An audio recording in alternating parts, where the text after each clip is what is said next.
여러분들 정말 축복입니다. 이 저녁 예배 정말 복된 예배인 것 같습니다. 이렇게 함께하는 여러분들에게 충만한 은혜가 있기를 다시 한번 주님의 이름으로 축복합니다. 예, 아멘. 예, 할렐루야. 네, 예, 깜짝 놀라셨어요? 예, 이 시간 이제 변화에 대해서 잠깐 생각할까 하는데, 우리 사람이 변화한다는 게 참, 그런데 아무리 일상이 이렇게 덥고 지열해도 변화하는 사람은 변화합니다. 그렇죠?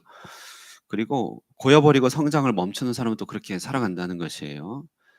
자, 이 똑같은 조건 가운데 어떤 이는 변화하고 어떤 이는 그렇게 잘 하지 못하는 것이죠. 똑같은 어려움, 큰 일을 당해도 그 일을 통하여서 아름답게 변해가는 사람이 있고, 또 그것 때문에 오히려 이렇게 작아지고 약해지는 경우도 많이 있죠. 대부분 우리가 약하기 때문에 금세금세 절망에 빠지지만 그래도 변화할 수는 있어요. 사람이 언제 변화할까라고 생각해 보면 다양하게 얘기할 수 있겠지만, 사람은 언제 변화하는가 오늘 생각해 볼 것은, 사람은 아름다움을 만나면 변화합니다. 그래서 사람이 언제 변화하는가 할 때 아름다움을 만나면 변화해요. 아름다움을 만나면 기뻐지고, 아름다움을 만나면 우리 자신이 영향을 받습니다. 아름다움은 굉장히 강력한 힘이죠. 사람이 하나님을 만나서 변화됐다. 이 말을 다른 말로 하면 강력한 아름다움을 만난 것이죠. 그러므로 우리 삶 가운데 하나님을 만난 경험이 아름다움하고 연결되어 있어야만 됩니다. 가끔 교회를 오래 다니다 보면, 혹은 교회에서 자라다 보면, 교회를 다니고 또 하나님을 섬기는 것이 아름다움하고 이렇게 결부가 안 되고 오히려 힘든 일과 결부될 때가 있어요. 억지로 다니거나 또 혹은 뭐 이렇게 주님이 두려워서 다니는 그런 경우도 있지만, 사실 그건 아닙니다. 하나님이 아름답기 때문에 변화됩니다. 자, 오늘 이 아름다움에 대한 얘기를 하는 이유는, 오늘 기적 시리즈 세 번째, 오늘 본문의 스토리와 여기 나온 오늘 예수님의 모습이 너무 아름답기 때문에 그렇습니다. 정말 아름다움의 절정을 잘 보여주고 있어요. 오늘 본문을 이야기하여 우리는 다시 가버나움 지역으로 좀 되돌아가 볼까 하는데, 그 호수 그림만 한번 보여주십시오. 예. 갈릴리 호수로 우리 다시 한번, 지난주 한 주 쉬었으니까 다시 한번 갈릴리 호수로 돌아가 보도록 하겠습니다. 저 갈릴리 호수는 헬몬산이라고 하는 저쪽에서부터 찬바람이 골짜기를 타고 고라신과 벳세데 사이로 내려오죠. 그리고 이제 왼쪽에 보면 막달라라고 되는 두로 방향에 있는 데서 지중해 따뜻한 바람이 유입됩니다. 두 개가 만나서 돌풍을 일으키면 큰 비가 내리고 풍랑이 일기도 한다는 것, 우리 지난 시간에 함께 배우게 됐죠. 주님은 가버나움 본고장에서, 가버나움 보이시나요? 가버나움 본고장에서 저기 보면은 이제 거라사라고, 12시 방향인가요? 벳세다 옆에 보면 거라사 지역으로 저편으로 건너가자 주님께서 말씀하시고, 건너가는 장면에서 풍랑을 만났다. 이게 지난주 얘기입니다. 오늘은 그 거라사에 도착했습니다.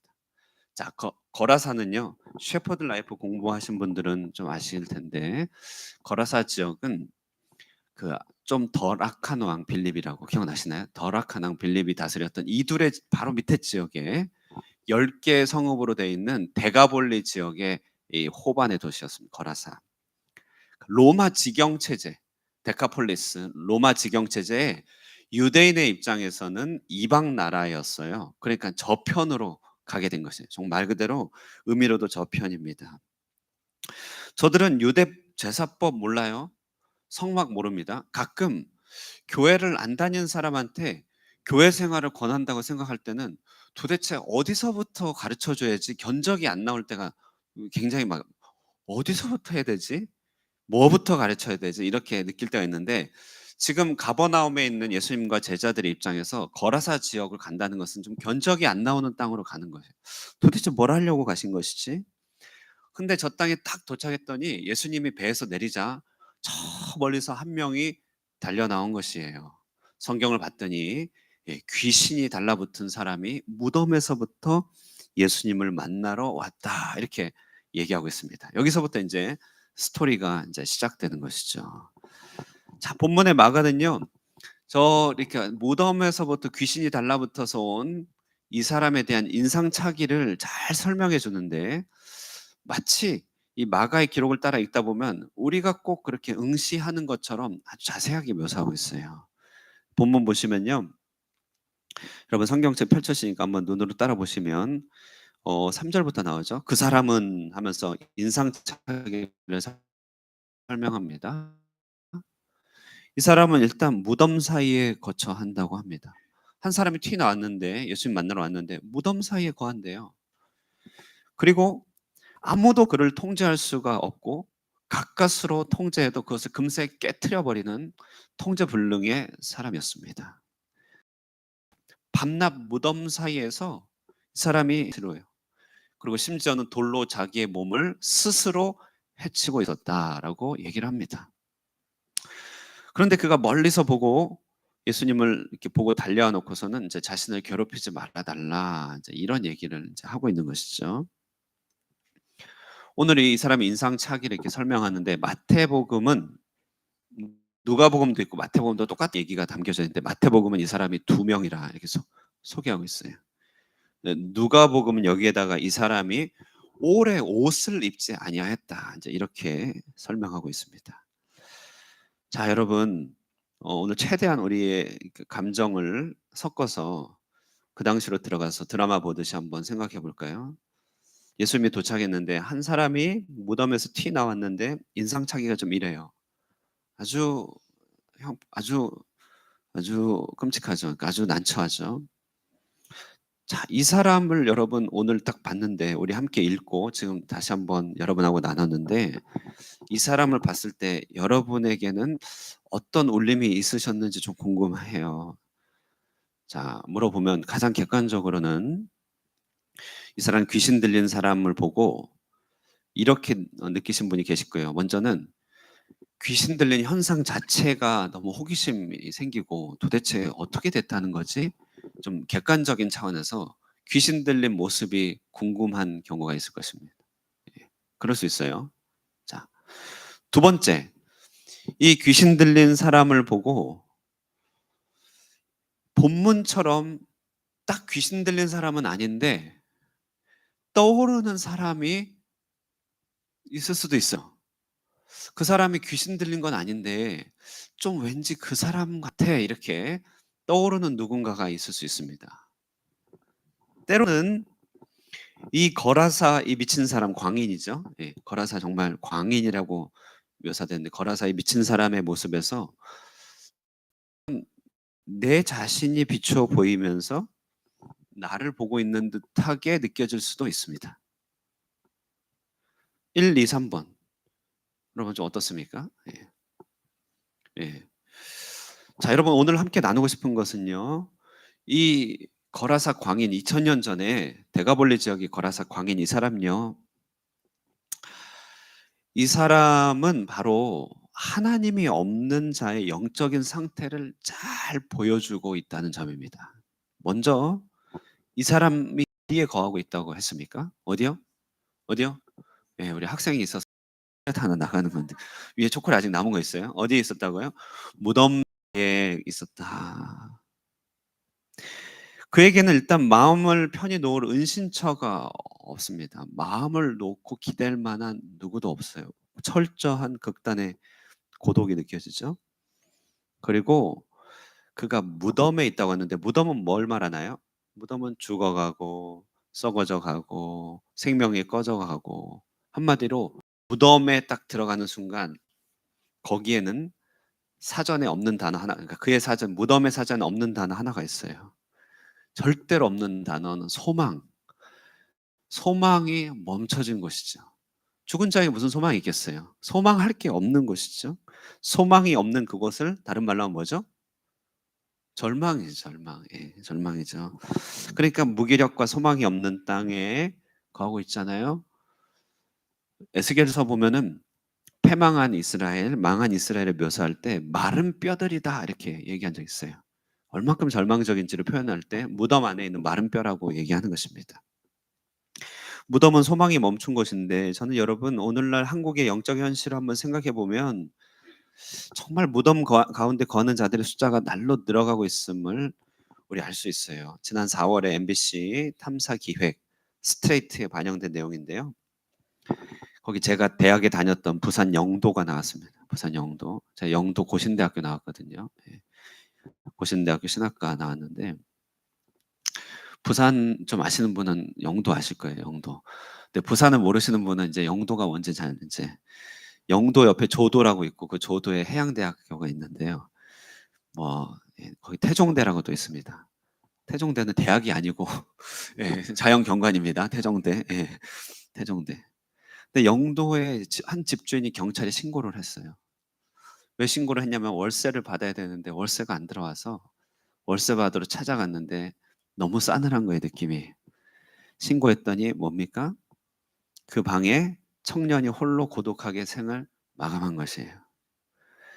청년의 눈에는 소망이 하나도 없었던 거예요. 그러니까 영도 자체가 원래 좀 힘든 땅인데 소망이 한 줄기 소망도 발견하지 못한 거예요. 그러니까 그가 거하고 있는 그 땅, 그 집의 형편을 뭐라고 설명할까요?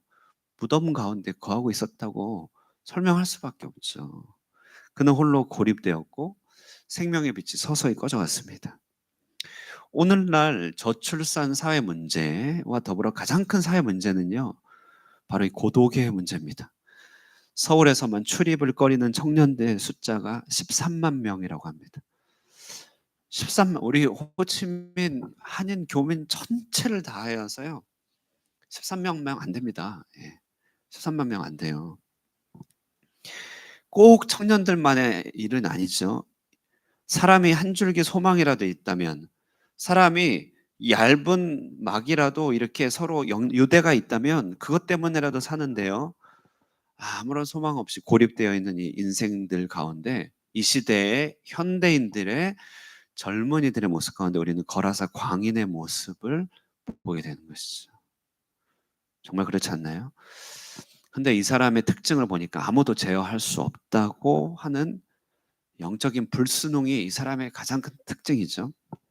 제어할 수가 없어요. 쇠사슬로도 제어할 수 없다. 그러니까 제어라고 하니까 어감이 안 좋지만 우리 보통 사람들은 살아갈 때 사회가 용인하는 수준 내에서 살아갑니다. 그렇죠? 사회가 용인하는 수준 내에서 즐기면 살아가요. 사람이 살아갈 때 사회가 용인할 수 있는 한도 내에서 살아간다는 것을 제어한다는 것이죠. 통제한다는 것을 말합니다. 근데 사람이 마음에 큰 충격을 받거나 큰 상처가 있으면요, 이 마음이 이탈이 돼가지고 지각이 변동이 돼서 마그마가 분출하듯이 마음이 이탈이 돼서 자기를 제어하지 못하는 경우가 많죠. 많아요. 제가 알게 된 한 분 얘기인데요. 정말 개성이 너무 강했던 분이 떠오릅니다. 너무너무 개성이 강했는데 40대 초중반의 남성분이었어요. 참신하고 세련되고 도전적이고 아이디어도 많고 참 열심히 사는 분이었습니다. 근데 이분이요, 공교육을 너무너무 불신하시는 거예요. 공교육을. 그래서 제도화된 교회라든지 제도화된 뭐 학교라든지 시스템을 견디지를 못해요. 견디를 못해 갖고 결국 자녀들이 있는데 자녀들을 다 홈스쿨을 시키는 거예요. 학교를 안 보내요. 학교 가봐 애들 버린다 이런 거예요. 이분은요 또 이렇게 열심히 사는데 그를 인생을 이끌어가는 그 모든 힘이 뭐냐면 마음의 분노인 거예요. 분노. 커다란 분노가 막 이글이글 거려요. 대화하다 보면 막 돼요. 이 썩어 빠진 세상 가만히 내버려 둘 수가 없다고. 그 주제 핵심 주제 항상 그거예요. 얘기하다 보면요. 그 자신을 근면하게 살게 한 원동력이 분노였다고 본인 스스로 얘기합니다. 근데 이제 이야기를 듣다 보니 어떤 일이 있었냐면 이분이 학창 시절에 오늘날의 용어로 하면은 뭘 당했냐면 학폭의 피해자, 학폭의 피해자. 학창 시절 중학교 때 청소년기의 경험이 그에게 마음에 큰 이탈을 가져온 거예요. 그 경험이 사무쳤던 것이죠. 그 이후로 그는 제도화된 것을 받아들이지를 좀 못하는 거예요. 그러니까 제도라고 하는 건 뭔가요? 사람을 붙들어매는 일종의 쇠사슬이잖아요. 고랑이잖아요. 이렇게 뭔가 통제하는 힘이잖아요. 제도라고 하는 게 우리 사람의 야수성을 가로막는 이제 이렇게 지켜주는 게 제도 아닙니까? 근데 그분이요 정말 극적으로 주님 만났어요. 주님 만나고 세례도 받았는데 신앙생활을 제도교회 안에서 하려다 보니까 안 맞는 겁니다. 안 만나요. 그 제가 그분을 좀 섬기다가 저도 목사인데요. 제가 제도권의 목사 아니겠습니까? 제가 정말 쇠사슬 끊겨지 제 영혼도 막 이탈되고 끊기고 정말 힘들었어요. 얼마나 힘든지 제가 그분 섬기면서 천식이 나와요, 천식이. 예. 열받아 갖고 천식이 와 갖고 제가 한동안 병원 다녔습니다. 기침 계속하고요. 와 정말 힘들었습니다. 사람을 통제할 수가 없는 이제 그런 상황들이 종종 있죠. 오늘 그랬다는 거예요, 사람이요. 제어할 수가 없어요. 오늘날 볼까요? 사람의 일탈 행동들을요. 중독에 깊이 빠져 있는 오늘날 사회죠. 끊어야지, 안 해야지 하면서 결국 다시 빠져듭니다. 이러한 중독의 탐닉에 빠져든 현대인들의 자화상이 있다면 이렇게요. 쇠사슬을 끊고 막 돌아다니는 이 거라사 광인이에요. 그래서 이 거라사 데가볼리 지역의 로마 사회의 데가볼리 지역의 광인은 놀랍게도 포스트 모더니티, 그러니까 오늘날 현대인들을 너무나 잘 보여주고 있는 그런 인물이라고 할 수 있습니다. 뿐만 아니고 이 사람 정말 안타까운 건 뭐냐면요.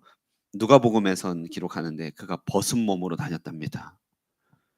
벗은 몸으로 다니며 자기 몸을 헤아렸다고 하는데 여러분 우리 가장 큰 본능 중에 가장 큰 본능은 부끄러움을 가리고자 하는 본능입니다. 부끄러움을. 주님께서 우리에게 베풀어 주신 가장 큰 구원도 부끄러움을 가려 주시는 혜택이 있는 것이죠. 우리의 죄와 허물 수치를 주님께서 덮어 주시고 가려 주시죠. 부끄러움을 얼만큼 가리냐면요. 사람이 죽는 그 순간까지도 자신의 부끄러움을 드러내려 하지 않는다고 합니다. 죽고 나서도 몸의 반응이 부끄러움을 드러내지 않으려고 몸이 움직인다고 해요. 그 정도로 우리는요. 영혼은 그런 존재입니다. 근데 이 부끄러움을 느끼는 이 감정은 영혼의 기능 중의 기능이에요. 그러니까 우리 사람이라고 할 때 수호지심, 부끄러움을 아는 능력은 사람의 조건입니다. 어떤 짐승도 부끄러움이 없습니다. 짐승 중에 부끄러워하는 짐승 본 적이 없어요. 삐지는 짐승을 좀 본 적이 있어요. 강아지 봤더니 삐지더라고요. 너무 귀여워 가지고 예. 강아지 보면 삐지는데요. 부끄러움은 몰라요. 부끄러움은 사람에게만 있습니다. 하나님 닮은 사람이요. 그런데요. 오늘날 보면 부끄러움을 가리지 않는 세대입니다. 좀 설명드리면 부끄러운 일 자체를 삭제해 버리는 시대죠. 부끄러운 일 자체를 말살하려고 하는 이런 의식이 현대에 많이 유입되고 있습니다. 탕 웨이가 출연한 영화 새끼, 물론 19금 영화지만 작품성이 참 있습니다. 배경은 중국의 공산혁명이 벌어질 때에 일본하고 대결하는 장면인데요. 상하이를 배경으로 찍었기 때문에 관심 있게 봤어요. 상하이를 배경으로. 근데 그들이 공산혁명하면서 사회 실험을 굉장히 많이 했습니다. 공동 육아한다면서요. 타가서를 만들고 부모를 없애버리고 부모가 없어요. 인민의 자녀들이고 부모는 공동의 부모예요. 사회 실험을 하는 거예요. 또 식량 배급 실험도 했고 이들이 했던 치명적인 실험 중에 뭐냐면 일부 일처의 혼인 안에 성을 두는 행위는 구시대적인 그러한 체계다. 타파해야 된다. 그런 거예요. 그래서 이걸 타개해야 된다고 생각했습니다. 그래서 그 영화 보면요. 그들이 청년 공산 당원들이 사회 운동의 일환으로서 청년 여성 단원과 남성 단원이 아무런 죄책감 없이 아무런 특별한 의미 없이 잠자리를 갔습니다. 그 장면이 나와요. 근데 여러분 어떻게 수치심이 안 생길 수 있겠어요? 그런 상황에서요. 그들의 기획은 아무렇지도 않아야 되는데 실제적으로 너무 무겁고 너무 부끄러운 것이 그게 잘 연출되어서 표현됐어요. 얘네들이 아무렇지도 않고 그냥 혁명을 이뤄가야 되는 동지가 돼야 되는데 다음날 서로 얼굴을 못 보죠. 큰일이 생긴 거죠. 근데 오늘날에는 이렇게 과격한 사회 실험은 아니지만 세련되고 아주 스토리의 방식으로 모든 언론, 사회문화 전반, 웹툰, 웹소설, 모든 미디어 전방위적으로 부끄러워할 일이 없다고 선전하고 부끄러워할 필요 없다고. 그러니까 부끄러움을 인정하지 않으려는 시도를 넘어서서 부끄러움은 없다라고 꼭 살아가는 것 같아요. 예. 그래서 뭔가에 대해서 부끄러움을 가르치려고 하면은 아주 큰일 납니다. 어느 시대 사람이냐느니 뭐 조선 시대에서 왔나느니 완전히 지금은 지근지근 밟혀요. 사람들한테 수호지심을 가르칠 수 없는 시대입니다. 얼마 전에 금쪽 상담소에서 배우 이상아, 아이고 실명 거렸는데 공인이니까 TV에도 나왔고 유튜브에 나왔으니까, 이 사람은 상담하는데 이 사람을 원영 박사가 많이 관찰하다가 너무 지나치게 솔직한 것이에요. 자기의 허물뿐만 아니라 가리지를 않고요. 정제하지 않고 애둘러 표현하는 것도 없고 그냥 직설적으로 있는 모습 그대로 그냥 다 드러내요. 오 박사님이 가만히 관찰하다가 지나친 솔직함이 독이다고, 그거는 솔직함이 아니고 무례함이다고 이렇게 얘기를 하시는 걸 봤어요. 그러니까 뭐죠? 그러니까 오늘날은 정말 부끄러움을 느끼고 감당할 마음의 힘이 없어요. 그러니까 그냥 벗은 채로 살아버리자. 그것을 우리 오늘날 용어로 이제 쿨하게 살자. 그러니까 쿨이라는 단어 좋은 의미도 있지만, 근데 이것이 얼마나 자신을 상하게 하는 일인가. 이런 사회 실험이 얼마나 그들 스스로를 상하게 하는 것이며 마땅히 가려야 될 것을 가리지 않는 일들이 얼마나 스스로를 상하게 하는 일인가요? 악순환이에요. 족쇄 풀어버리고 옷 벗고 다니고. 그러니까 지금 이중적으로 의미로 하죠. 지금 거라사 광인이 족쇄 풀고 옷 벗고 다니는데 오늘날 현대 시대 보세요. 모든 종류의 이렇게 표준을 다 없애버리고 족쇄를 풀어버리고 옷 벗고 다니고 부끄러움이 없다고 활보하고 자신을 결국 상하게 할 뿐입니다. 그리고 소망 없이 무덤에 거하고 무덤에서 나오기 위해서 다시 족쇄를 풀어버리고 옷 벗고 다니고 정말 해법 없이 살아가는 이 시대 정신없는 세대입니다. 요즘 시대 좀 그렇게 보이나요? 예. 저만 그렇게 보이나요? 예. 좀 어떠신가요? 예. 동의가 되시나요? 예. 여러분 정말 모순이죠, 모순. 시대의 모순입니다. 시대가 모순 덩어리를 안고 그냥 그렇게 살아가는데 행복해야만 하는데 불행하니까 정말 옆에 사람들 그냥 말로든 뭘로든 거의 반쯤 죽이고 사는 거, 정말 난폭한 시대가 됐습니다. 자, 마가복음 5장 5절에 이런 현대인들의 모습을 이렇게 다시 요약해 줍니다. 밤낮 무덤 사이에서나 산에서나 늘 소리 지르며 돌로 자기의 몸을 해치고 있었더라. 밤낮 무덤 사이에서 산에서 부르짖는 이 영혼의 부르짖음이 들리시나요? 모순 속에 살아가는데 어떻게 부르짖지 않을 수 있겠습니까? 여러분 안에는 이런 혹시 고통의 부르짖음이 혹시 없으신가요? 우리가 되돌아서 예수님을 만나게 된 그 접점은 이 부르짖음 때문에 만난 거 아닌가요? 내 안에 모순 때문에 부르짖었다는 것이, 그것 때문에 주님이 나를 찾아오셔서 나에게 모순을 해결해 주시는 거죠. 오늘 그러므로 왜 저편으로 건너가자 하셨는가 좀 알 수 있어요. 왜 그랬냐면 거라사 광인이 저편에서 바라고 있는 그 부르짖음의 소리를 주님께서 먼저 들으신 거예요. 벌써 들으시고 그 부르짖는 영혼을 만나고자 저편으로 가자 얘기하셨던 것입니다. 정말 이 장면이 예수님의 아름다움이라고 하는 것입니다. 예수님이 이 사람이 얼마나 구원을 필요로 하는지 잘 아셨습니다. 그 부르짖음을 오래전부터 듣고 계셨고 마음으로 공명하셨고 그날을 만날 날을 셈하고 계셨고 때가 되매 건너가셨어요. 한 사람의 괴로운 부르짖음과 자기 모순에 빠져 있는 사람을 외면치 않고 찾아가시고 발견하셨어요. 물을 건너가 찾아가 고쳐주셨습니다. 이 예수님의 모습이야말로 아름다움입니다. 우리 삶 가운데 찾아온 아름다움. 이 예수님이 정말 아름다움이죠. 자, 그러므로 우리는요, 오늘 이 본문을 잘 보면서 우리 안에 있는 이제 한 가지 머뭇거림을 이제 좀 극복해야 됩니다. 그 머뭇거림은 뭐냐면요, 우리 곁에 사람들의 부르짖음을 보면서도 그들에게 주님을 소개하지 못하는 머뭇거림을 좀 극복해야 돼요.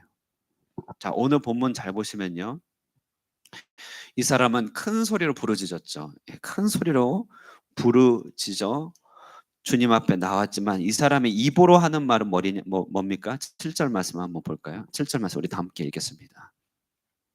읽겠습니다. 시작. 큰 소리로 당신이 무슨 상관이 있나이까?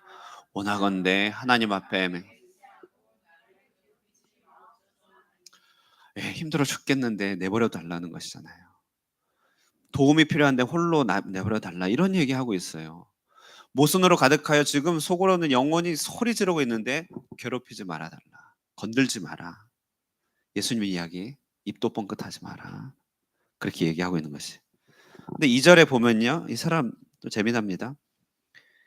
그렇게 괴롭히지 말라고 하면서도 그 예수님께 찾아간 사람이 누구냐? 바로 장본인 본인 자신이 자기 발로 예수님을 찾아갔다는 거예요. 여러분 뭐가 보이시나요? 제가 한 유기견이 사람에게 마음을 열기까지 과정을 이렇게 이렇게 담아 놓은 영상을 본 적이 있는데요. 여러분도 보셨을지 모르겠습니다. 사람에게 버림받고 학대받은 유기견이니까 사람이 얼마나 두렵고 경계가 되겠어요. 그래서 사람을 보면서 정말 이빨을 드러내면서 엄청 으르렁거립니다. 으르렁거려요.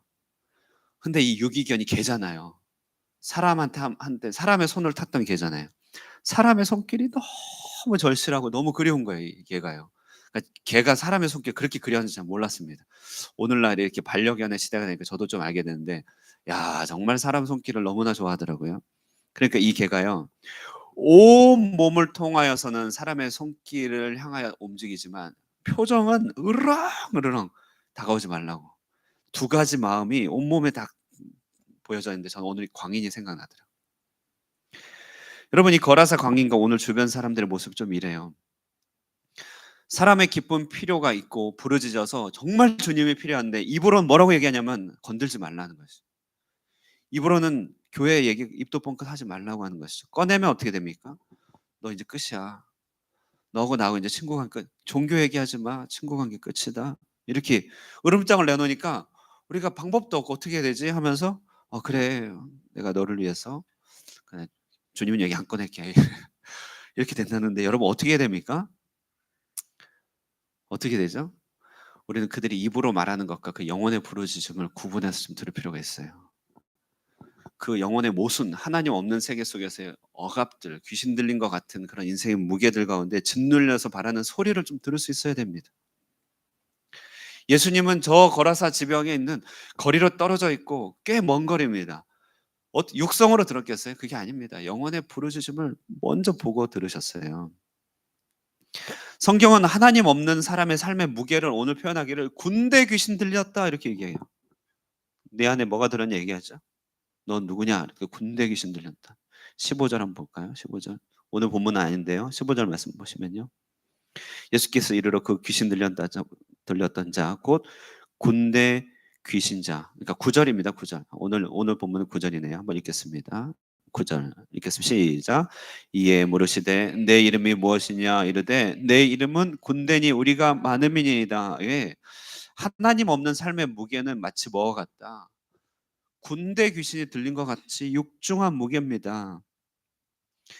하나님 없이 인생을 살아가려고 하는 인생의 무게감이 얼마나 크고 무거운지 그들이 남모르게 흐르는 눈물과 그들이 탐닉하고 있는 세상의 여러 일들과 그들이 모아놓은 병의 개수를 보면 알 수 있어요. 무슨 병인지 아시죠? 네. 너무너무 힘든 것이죠. 영혼의 고통이 군대 귀신 들렸다. 군대 이름으로 대변되고 있습니다. 그러니 여러분 우리는 이 부르짖음을 외면치 않고 그 부르짖음에 반응한 주님을 본받아야 돼요. 따지고 보면 우리 주변에 이렇게 부르짖는 사람 사실 많이 있습니다. 겉으로 보이는 종교와 교회 생활에 신분이 나거나 신뢰가 안 돼서 으르렁거리듯이 싫다고 말하지만 주님이 필요한 사람이 너무 많죠. 우리는 영혼 구원 차원을 좀 시각을 회복할 필요가 있어요. 우리는 우리 주님이 우리 안에만 모셔서 우리 안에만 영향력을 끼치도록 하는 이런 삶은 결국 풍랑의 역풍을 맞을 수밖에 없다는 사실을 좀 기억해야 됩니다. 우리 믿는 자로서 우리 인생이 순탄치 않고 믿는 자로서 우리 인생에 여러 가지 풍랑이 나타날 때 그것은 그 자체를 고쳐달라는 기도 제목거리가 되기도 하겠지만 사실은 저편으로 이끌고 가시는 주님의 길 위에 있다는 사실 꼭 기억해야 돼요. 예, 힘들고 어려운 일이 닥칠 때 우리는 저편으로 가야 돼요. 그 저편은 뭐냐면 영혼의 부르짖음에 직접 반응해야 됩니다. 그 사람을 건져내는 일에 우리가 나서야 되는 것이에요. 저편의 사람에게 예수님을 소개해야 될 책무들이 우리에게 있습니다. 그 일을 우리로 하여금 우리를 먼저 부르신 것이에요. 정말 오늘 본문을 통하여 우리는 마음을 새롭게 함으로 영혼을 살피고 영혼을 구원하는 일을 우리는 생각해야 됩니다. 그 길에 우리의 방향을 한번 다시금 맞춰야겠다. 이것이 오늘 본문이 우리에게 가르쳐주는 교훈인 것이죠. 또 여기서 얻게 되는 본문의 교훈은 뭐냐면요. 영혼을 향한 이 발걸음은 하나님이 분명히 증거들을 주신다는 것입니다. 증거들. 자, 오늘 본문의 군대 귀신자를 어떻게 고칩니까? 자, 조금 생각해 보면 견적이 안 나오는 사람은 어떻게 바꾸죠? 철저하게 하나님을 외면하고 싫어하는 사람은 어떻게 주의 백성으로 삼죠? 정말 엄두가 안 나잖아요. 어디서부터 시작해야 될지 모르지 않습니까?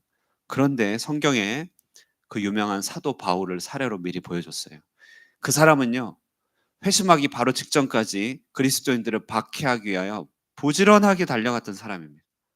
그런데 그가 주님을 만나자 그가 주님의 사람으로 완전히 변하게 되는데 설명이 안 돼요. 그 인생의 변화의 깊이는 설명할 길이 없어요. 근데 주님은 그 사람을 직접 전도할 수 있었음에도 불구하고 아나니아를 통하여서 전도하거든요. 그러므로 극단적인 사람조차도 변화가 가능합니다. 변화가 없는 사람이 없어요. 교회사 2000년의 역사 가운데 우리는요, 이처럼 폐인들, 절망 가운데 빠진 자들, 범죄자들, 노예상인들, 강포한 자들, 폭력배, 살인자가 변화되어서 하나님의 사람으로 거듭난 이야기가 수두룩백백해요. 말도 안 되는 변화들이 증거로서 나타난다는 거. 이것은 영혼을 구원하시는 그 주님의 손길에 참여할 때만 경험할 수 있는 것입니다. 정말 그렇습니다. 그러므로 극단적인 사람조차도 변화를 있게 된다는 증거가 있습니다. 우리가 그 길로 가야 되는 것이죠. 그리고 그 길을 가야 될 때만 보인다는 것이. 조금 더 실제적으로 말씀드려 볼까요? 오늘 이 사람을 건지는 일 가운데 이제 뒷부분의 본문인데요. 이 귀신들이 쫓겨나가면서 거라사에 있는 돼지떼에게 들어가서 돼지떼가 놀라서 비탈길로 내려서 몰살하게 되는 일이 펼쳐집니다. 귀신은 그 자리에서 무적행, 밑을 알 수 없는 갱도로 심판 가운데 보내주지 말기를 간절히 빌죠. 그러니까 주님이 허락하시면서 그렇게 하라고 합니다. 왜냐하면 최후의 심판날은 아직 주님의 때가 이르지 않았기 때문에.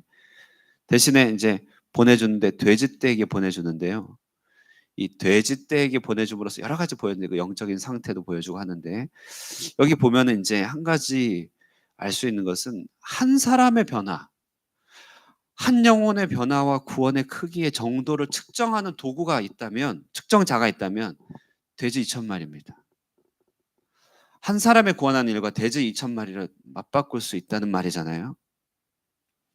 한 사람을 구원하는 일에 동원되는 경제적 가치라고 우리가 생각만 하더라도 최소 돼지 2,000마리라는 것이에요. 그러니까 이런 식으로 설명 굳이 할 필요 없겠지만 이 시대에 경제적 논리로 설명하면 그 한 사람 때문에 2,000마리가 몰살했습니다. 쉽게 말해서요. 쉽게 말해볼까요? 한 성심을 다해서 한 영혼을 건지는 일에 돼지 2,000의 경제적 가치가 주어진다고 한다면 해볼 만한 일 아닌가요? 2,000마리 언제 우리가 따라다닙니다.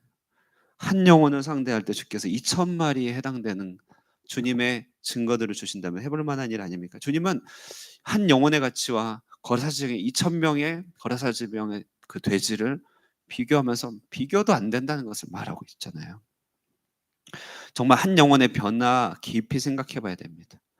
우리 내 인생 전체 시간표 가운데 5년, 10년 단위로 생각해서 한 영혼 하나 내 손으로, 그러니까 내 입으로, 내 정성으로, 내 고백으로, 내 믿음으로, 내 복음 전파로 한 영혼 건져내지 못한 일이 없다면 얼마나 안타까운 일이겠는가. 오늘 본문을 보면서 저도 새롭게 느껴지게 된 거예요. 나를 통해 한 영혼 건진받은 일이 없다면 이것은 얼마나 큰 낭비고 얼마나 안타까운 일인가. 주님은 도처에 부르짖고 있는 사람의 음성을 듣고 계실 텐데, 그리고 내 귀에도 사실은 들리는 영혼 건지는 일에 내가 이렇게 의식이 없고 혹은 방법이 없다면 정말 안타까운 일이죠. 주님께서 우리에게 주시는 가장 큰 증거는 영혼이 변화된다는 것이에요. 정말 한 영혼이 변화되고 한 영혼 주님을 믿고 놀랍게 주님을 고백하고 그 한 사람이 나중에 인생 말미에나 중간 어디에서 나 죽을 수밖에 없었는데 당신 때문에 내가 구원받았다. 당신 때문에 예수를 믿었다라고 하는 이 고백을 듣지 않고서야 어떻게 우리가 신자로서 보람 있게 살아갈 수 있겠느냐는 것이죠. 오늘 본문의 말씀을 이제 정리합니다. 앞서 말씀드렸듯이 지금까지 교회사 속에서는 도저히 가능성이 없어 보이는 오늘 군대 귀신 들린 사람과 같은 사람이 예수 믿고 변화되고 주의 제자가 되는데, 꼭 교회사까지 갈 필요 없이 오늘날 시대에, 이 시대야말로 정말 주님이 필요한 시대입니다. 시대가 급변하고 있습니다. 거라사 광인 같은 사람들이 도처에 많이 있습니다.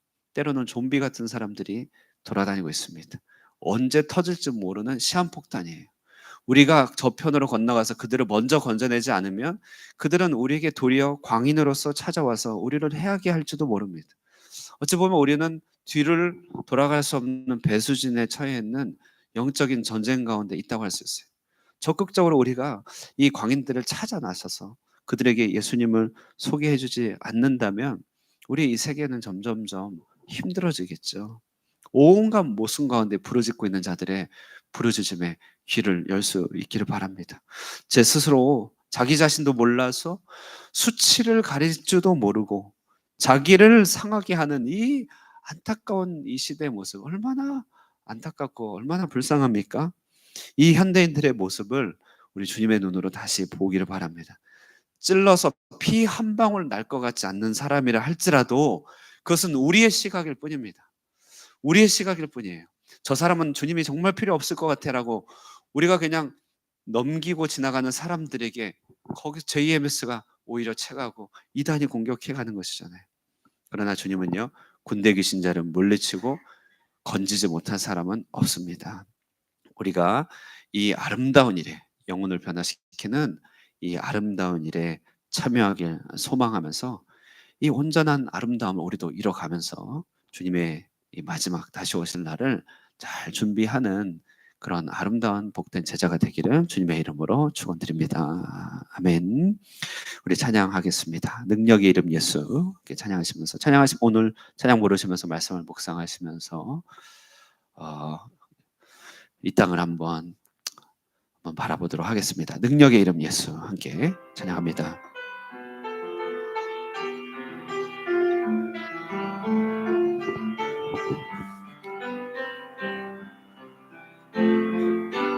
능력의 이름 예수,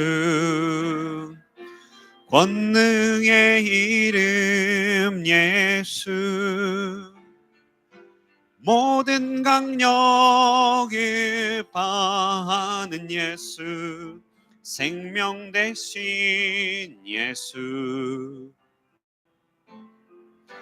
치유의